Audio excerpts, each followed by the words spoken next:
Well, welcome back, everybody. This is episode 2 of Speeding Through History, our little experiment we started about a week ago. And I have to tell you, Don Gamble joins us. Don, I had such a response from people in the last week or so, a lot of it online. And then the other day, I was at the World Wheel Show in Pittsburgh.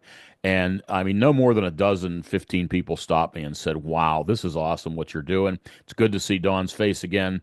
And certainly, it's good to hear Don's knowledge. And I understand the response I got pales in comparison to what you got." I am so happy with the response, and I want to thank you again for taking the time to do this because telling my story will bring a lot of people up to date. Well, as I said earlier, we can talk about the tracks, but later on, we're going to talk about individual drivers. And as I said last week, and I've told a couple of people the other day at the World of Wheels, these are the people whose shoulders we stand on. And the drivers that are out there now competing, they wouldn't be doing it if it wasn't for the pioneers that we're going to get into here in the next several episodes. But this episode we're calling the tracks. Now, it might take more than one or two episodes to get this all done because there's a lot of tracks out there and there's a lot to cover. Now, Don Gamble, you sent me some information. You competed at the following racetracks. Here we go.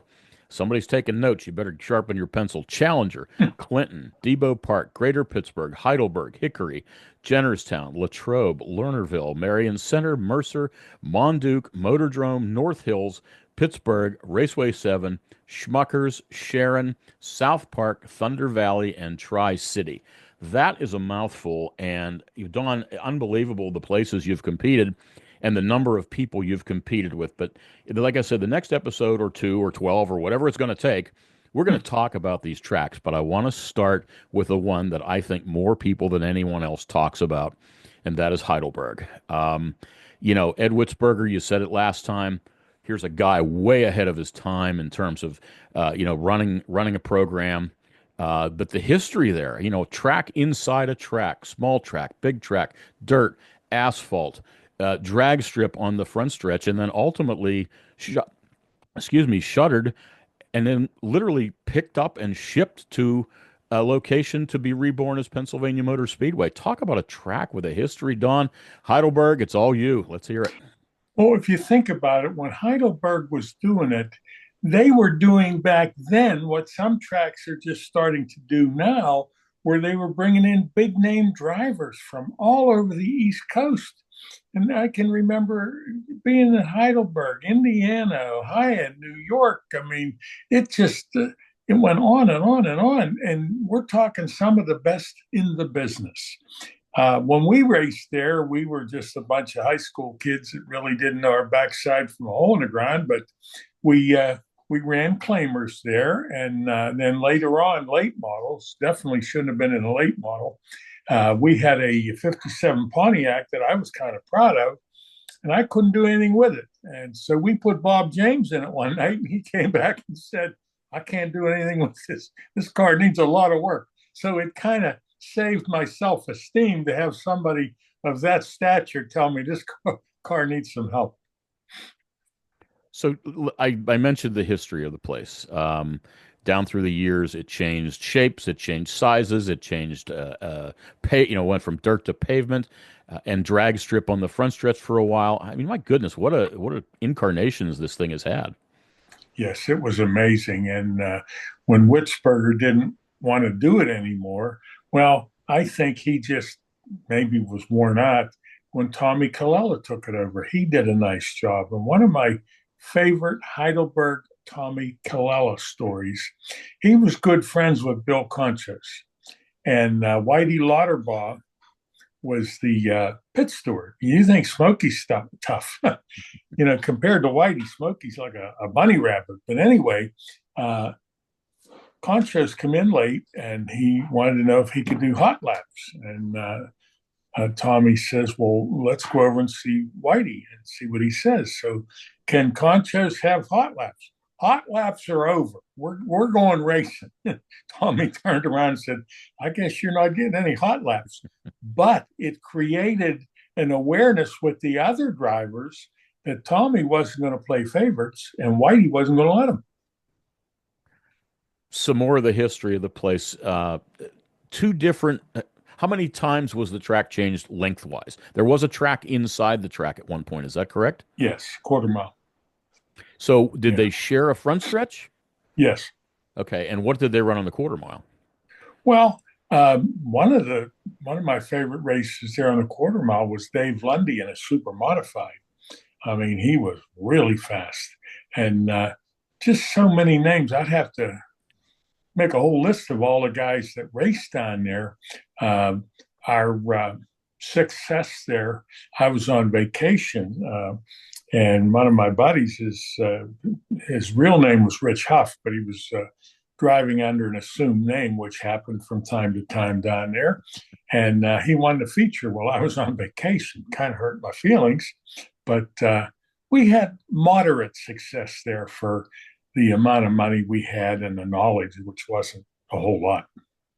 How big was the big track? Half mile, size of Pennsylvania Motor Speedway. Okay. So talk about some of the other characters that raced there. I mean, down through the years, Witzberger, the whole PRA attracted a whole lot of what I would call characters back in the day, did it not? Well, one of the ones who's still a friend, I didn't know him when he was racing there, was Jeep Yakabuchi. And he had some success there. And I just, in that era, he was driving for a guy who, let's say, maybe had questionable background, Okay. but money was no object, and they won a lot of races. So last time we talked about why tracks close, and a lot of it has to do with urban sprawl and the value of the property. We all know any race promoter will tell you they're not getting rich running a racetrack, but they can Right. get rich pretty quick if they have the right piece of property to sell, and that's what happened. Pretty much Ex- happened at Heidelberg. Talk about the move. Nick and Emma Guerin, correct? They purchased it and moved it. What kind of a project must that have been? Well, they didn't purchase the track; they just purchased the pieces, the guardrail, the press box, whatever. They got all the things that the developers or builders had no use for. So they moved that out to where Pennsylvania Motor Speedway is. And it was a struggle for Nick to get open because he didn't want to go to Harrisburg with a briefcase full of money. He wanted to do it the right way. So it took a lot longer. And initially, Pennsylvania Motor Speedway was going to be a 1 mile track. And if you are sitting in the grandstands and you look at the back straightaway where the land is shaped, sloped, that's where the 1 mile track was going to be.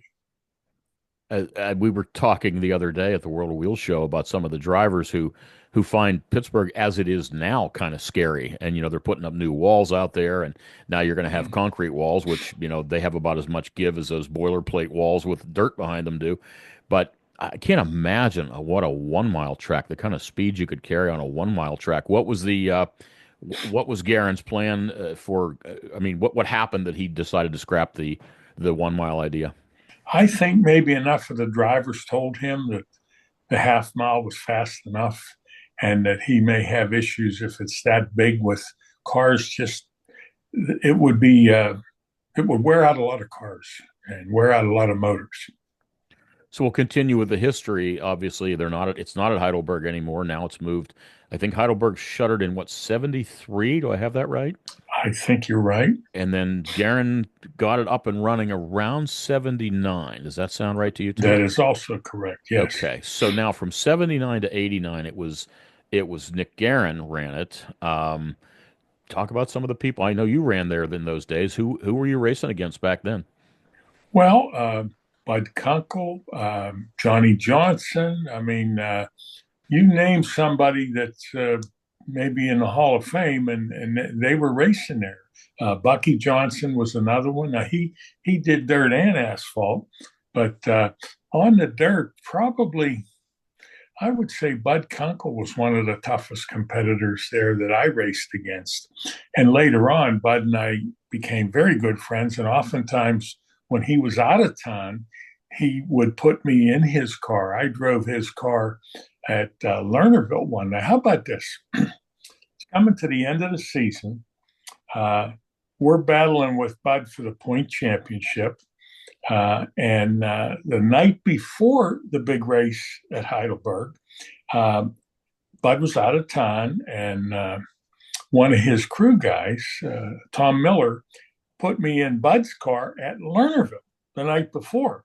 And I'm thinking, I got to be real careful because there's the last thing in the world. I wouldn't want to wreck his car and not have him eligible for the next day. So we get there the next day.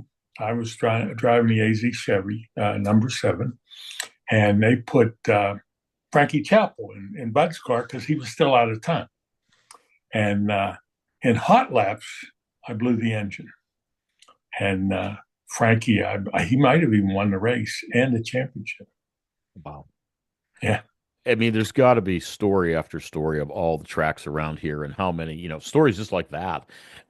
So continuing as Pittsburgh, I think Red Miley leased the track at first. Is that correct? Right around, I think Garin had it for like 10 years and ran it. And then around 89 or 90, Red Miley picked up the lease on it, right? That is correct. Yes. And, Yeah. talk about Red. I know we want to talk about tracks, but we're going to stop here and there and talk about some of the characters in the sport as well. Red Miley, one of those people that left us way, way too early.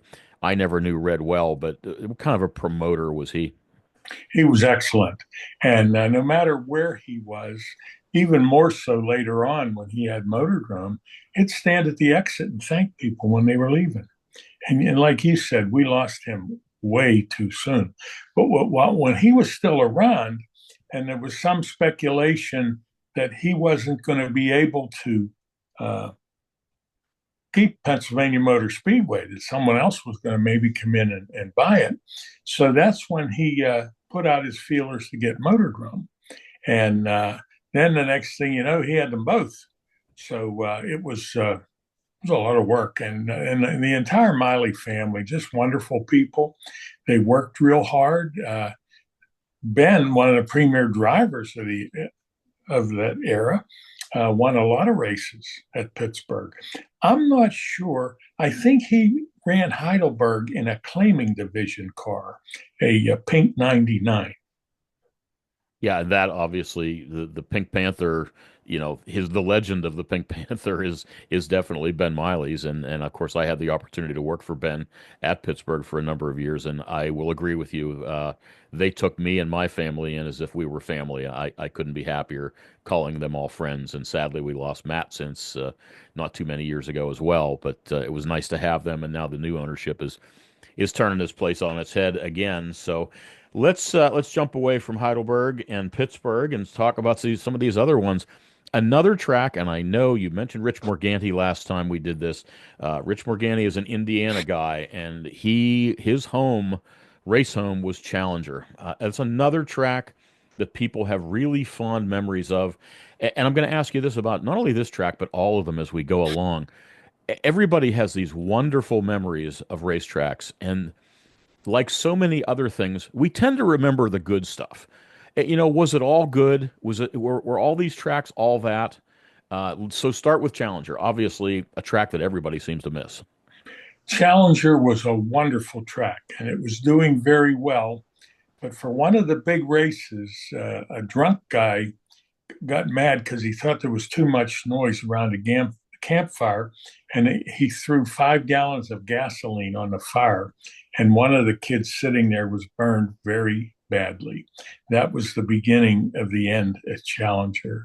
But when he would have Fall Fest and some of these other races, big fields of cars, and Jack and Donna, hard workers. Their business, their office, whatever, wasn't that far away. It was just right down the road from the track itself. But it's kind of interesting how they originally got the property to build the track. The property, I can't tell you who it belonged to, but they passed away and left the property to a woman. And she didn't want to have the racetrack. So Jack and Donna bought the property from the woman, and then that's where they put the track.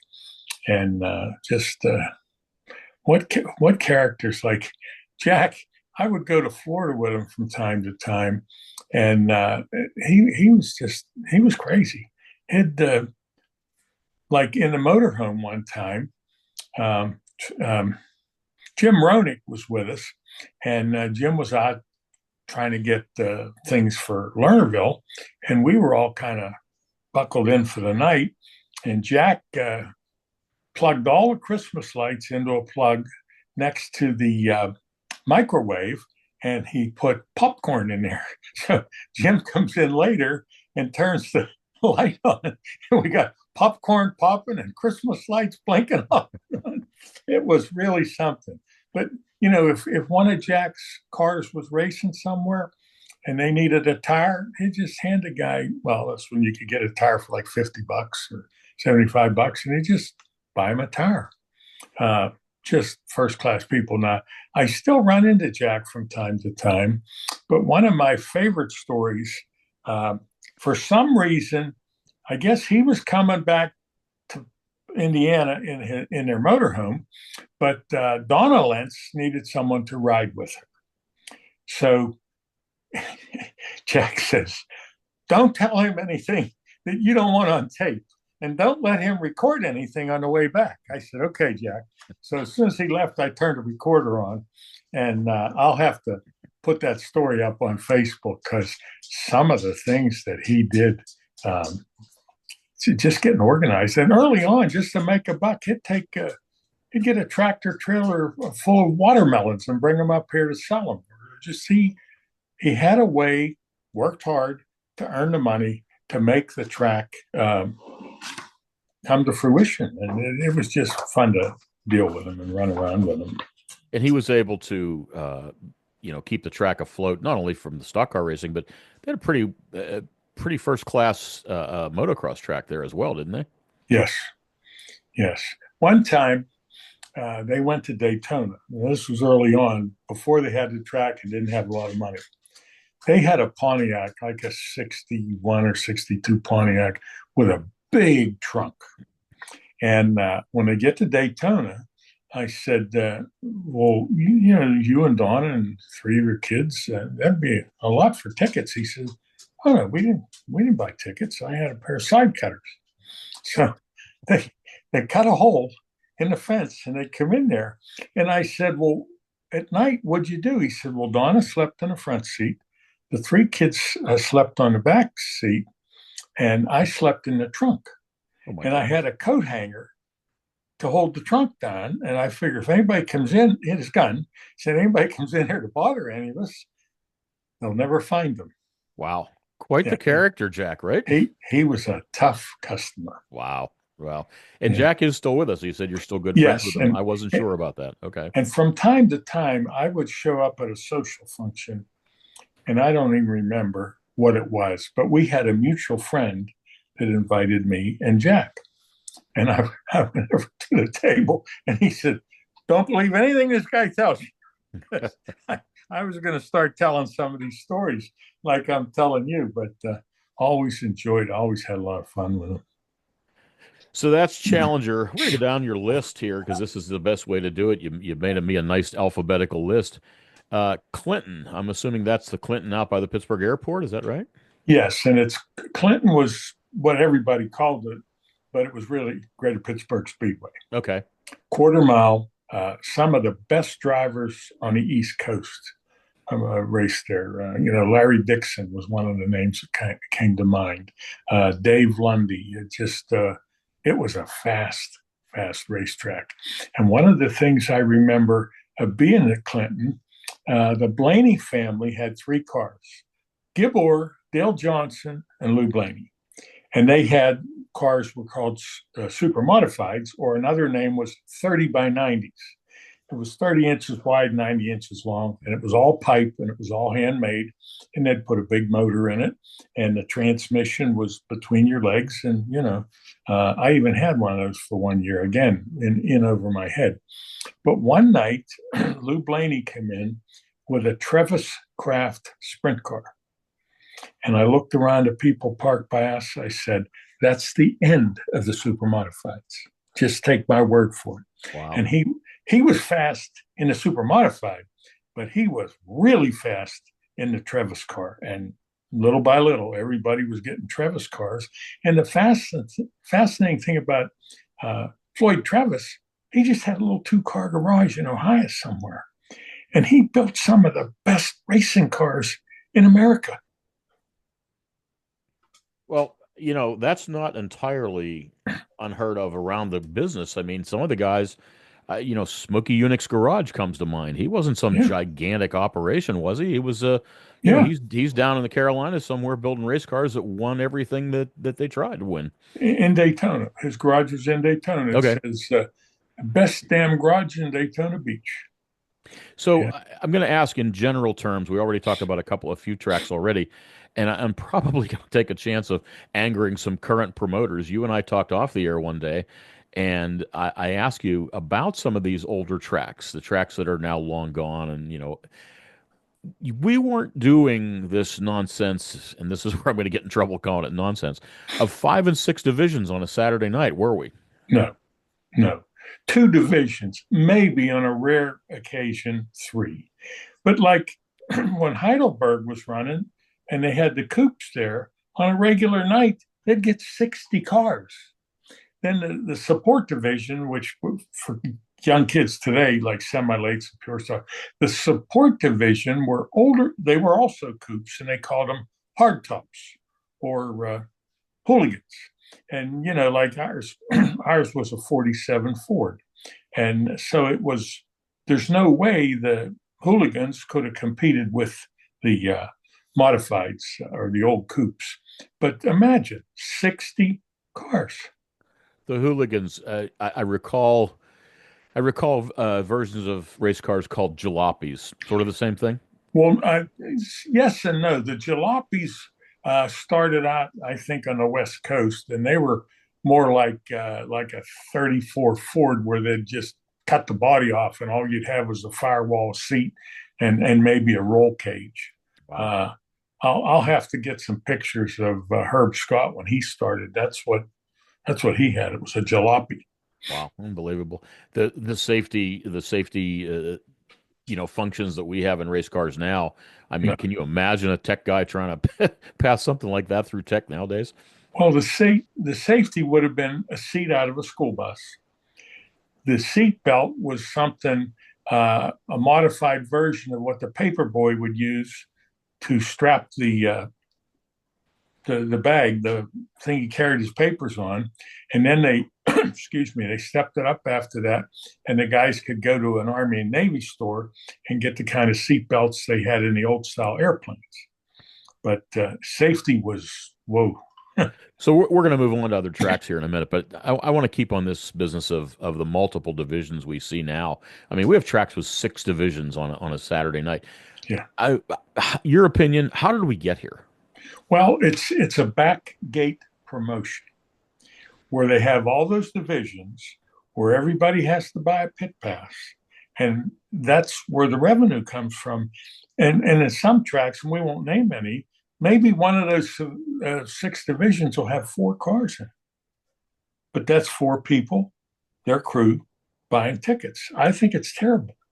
I mean, so then some of the hardheads might say, well, somebody has to start somewhere and they have to have a division to race in. Well, have a division that's affordable. I mean, if you think about it, they're not called pure stocks anymore. They're called pro stocks. But it's in my mind, it's a pure stock. You can buy a pure stock / pro stock chassis for $22,000. Our first race car, I think we had $200 in the car. Last time you talked about winning a PRA race, making $500 and paying for the entire race car. Those Right. days are obviously those days are long gone. I was a garage rat at Bill Sachs Garage, and I was there when they built, well, several of the garages when they built their cars. And it would take about, that's the motor, the body, the cage, the wheel. They could build a car for $500. Wow. Well, if Witzberger's paying 500 to win, and Herb Scott's winning 3 or 4 nights a week, it was a nice way to make a living. One of the many people that contributes to the 2 Facebook pages where I've posted our first video, the Decades of Dirt page and the Western Pennsylvania page, I'm going to guess it was Ed Miller, but it could have been Dave Kohler. I'll be corrected eventually. After they heard us talking about Monduke, somebody came up with a photo of Monduke Speedway, and I forget if Yeah. they just texted it to me or actually put it up on one of the sites. But it wasn't a picture of the car. Well, it was a picture of the cars, but the picture was taken from the infield where you Correct. could see the grandstands. Correct. And this is the reason, in my opinion, why we are relying on the back gate now, and not in those days, because you No. couldn't get a seat at Correct. Monduke. And you said, and I saw the picture. You had said it was built onto a hillside, and sure Yes. enough, I could see how it was built into a hillside. But I mean, it was like getting into a crowded movie theater. You couldn't find a seat if you wanted to. So the Right. front gate ruled in those days, and now the tables have been turned. Correct. Yeah, Monduke was a nice racetrack. And I got an interesting Monduke story I'd like to share with you. Okay. We were running a 37 Chevy in the hooligan, whatever class you want to call it, the hardtops. And we broke an axle. Okay. I towed it on the ground. We flat towed the car. Okay. Well, I can't tow it back to Greenfield with three wheels. Well, we were pitted near Lloyd White. That's Willie's dad. That was Willie White's dad. And he drove the number 125, fastest car in the division. He had flathead motors, and I'll bet the pistons had to be the size of water buckets. I mean, it was fast. Well, he felt sorry for us. So what he did, he said, "Where do you live, kid?" I told him. He says, "That's not far from our way home." They were from the South Hills. So he tows my car with no axle on one side on his tow truck, and they fabricated my tow bar to his 125. We go all the way to Greenfield, helps me, he backs it in and leaves it in my yard, switches things around, and then tows it up to his garage. It was Bill Gray, I think it was Bill Gray Car Sales was one of his sponsors. Just that's the way racers are. They would do anything for you. And I guess he felt sorry for me, or that car might still be there when they're building a nursing home. Right. So we talked about a ton of these tracks, and we're going to continue this. We're getting close here. We got about 5 minutes on this episode, but we talked about Challenger, Clinton, Heidelberg, Debo. Tell me about this place. Depot Park. Okay, you're going to like this one. We're at Clinton, Greater Pittsburgh Speedway, for an afternoon race, and it rains out. Well, a lot of guys that raced Debo said, "Why don't you follow us? Race at Debo." I'd never been there. It was in Rayland, Ohio. And I'd say between the whole pit crew, we maybe had 20, $30 in our pocket, and we're going to Rayland, Ohio. This was towing it on the ground, and Lloyd wasn't there to help me if we had a problem. So we get down there, and there was a legend that raced there. His name was Wildman Furby. How did he get that nickname? It didn't happen when we were there. He's coming down the front straightaway, and he crashes through the fence in turn one. Hey, there goes Furby. About a minute later, he comes around and crashes through the fence in turn four and got back in the race. Oh my goodness. He One night when I was doing on track or in the grandstands interviews with people, and I'd say, "What's your name?" He said, "I'm Olin Furby." And I wish you could have seen the grin on his face. He said, "Wild man Furby, you're one of my heroes." And we started talking about stories back and forth. He was really interesting. And the Debo story goes even a little further. I made friends with a fella, Rick Yoakum. He was friends with Miles Witchey, who later became friends with me, this Rick Yoakum. And he wrote a book about Debo Park Motor Speedway. And just an excellent book. I had a copy, but I eventually sent it up to Rich Morganti because he's really putting a lot of effort into preserving history. And at the time, the track was owned by Dean, Bob, and Max Burris. And Burris was one of the premier drivers that from time to time would come to Heidelberg or to Clinton and race. Very good driver. And Furby passed away in 2005, but I will never forget. And that was our only night there. And they had a poker game going before the races. And my guy said, "You want to get in that game?" I said, "If we lose this money, we're in big trouble because Rayland, Ohio is a little bit of a ride from there to Greenfield." So Debo Park, big track, small track? Quarter mile. What is it? I'm sorry. Quarter mile. Quarter mile. Okay, another small track. Well, Yeah. okay, we're gonna wrap this up in a couple of minutes, but I want to get to a couple of things, and this has to do with questions I've been asked about this little adventure you and I are on so far. Clearly, we're not going to exhaust your memories for several episodes here, so we're going to stop with the tracks right here. You gave me this list I'm looking at now. As I said, it's alphabetical. We only made it to the D's, so we have a lot more to talk about between now and the end of getting to the racetracks. Don, your stories are fabulous. Again, the feedback I got from people the other day, I guess it was yesterday now, we're recording this on a Sunday. I was at the World of Wheels show. I know the feedback you have gotten. We're going to keep this up as long as we can until either you or me are tired of it. And as long as you keep telling stories, we're going to keep listening. A couple of I things I just, wanted to mention. I've had more than a couple of suggestions for other people once we exhaust Don Gamble's memory, which may take a year, but we're going to get there, and we're going to have some more people on. And I mentioned them online on Facebook. I know a couple of them already know they're in line. Ed Miller's one of them. Dave Kohler is one of them. I would love to have Deke Scott and Greg Wheeling, the professor, and a few other people. So just so people know, the only way I can do this, the deal breaker is we're doing it via Zoom only. I'm not going to track you down. I don't have time to go run to your house and do something, nor do I have the equipment. So those of you that think you'd like to be part of it, I was approached yesterday at the World of Wheels show by Brittany Kennedy. She said, "How about Dad? I think Chuck Kennedy's got enough of stories to fill an episode or two. I think yes. that would be good." I said, "Good. You're the perfect person. You set Dad up with Zoom, and we'll get him on here someday too." So the other thing somebody asked me about was what is behind me. So I'm sitting in what is our little office. It's a third bedroom in our home, which we never use as a bedroom. It's just kind of our office and clutter room and so forth. But normally there's some bath towels hanging in here and some other stuff. So when my son and I did a test to do this, he said, "Hey, clean that room up."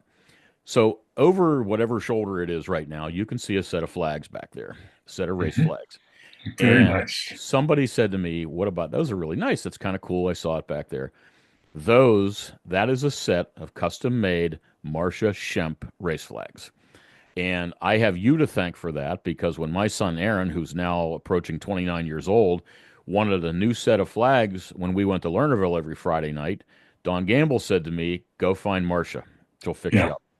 And Yeah. Marcia made these flags. And years later, when Marcia passed, Smokey asked me when I was the announcer at Pittsburgh, would I say something about Marcia because he was going to spread her ashes at the time? And okay, so thanks for the warning. I'll come up with something here in the next 20 minutes and figure out what to say. And I remembered the flags, which at the time were in my garage, and I just went and got them here a couple of weeks ago before we started this and washed them and got them all looking the way you see them there now. And I said to everybody there, I said, "This is my Marcia story." And I told everybody about, the flags and I needed them. And my then, I don't know, 8-year-old son wanted a new set of flags and Marcia made them for me. And now Marcia's gone.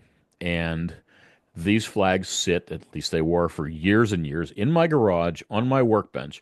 And I back into my garage every day after work. And that's what I see. And every time I see those flags, I think of Marcia. And I said to the crowd, "That's my Marcia story. You go share your Marcia story with somebody else." And that's how we remember her. And I got Smokey it. was appreciative of it. And like I said, I see them in the garage. Now I see them sitting in this room, and I think it was appropriate. Well, if we're closing out, my many, many nights talking to Marcia, either in the grandstands or I'd stop and see her at the ticket window at Lernerville. When she got to heaven, they said, "What's your name?" She said, "Marcia Shep." He said, "Send her right in. She doesn't need anything else." Nice. The lady was an angel on earth, and I know she's an angel in heaven. So, and that leads me into why we're doing this in the first place. I mentioned a lot of names of people you and I have both known. I remember Marsh Pivorato having a column in RPM, and he was part of your Right. show for a while, a historian there. We lost Dave Kitty way too young. We have so many people whose brains we want to pick. Life ends, that's a part of it. And we want to get to these people, including yourself. And I hate to be morbid about it, Don, but you know what it is. That's We're right. gonna get we're gonna pry these memories out of you as long as we can get away with it, and we're gonna continue that. I'd like to do this every week if we can. Once again, thanks to everybody for the response. We're gonna be back talking about more tracks in about a week or so, right here on Speeding Through History. Thank you.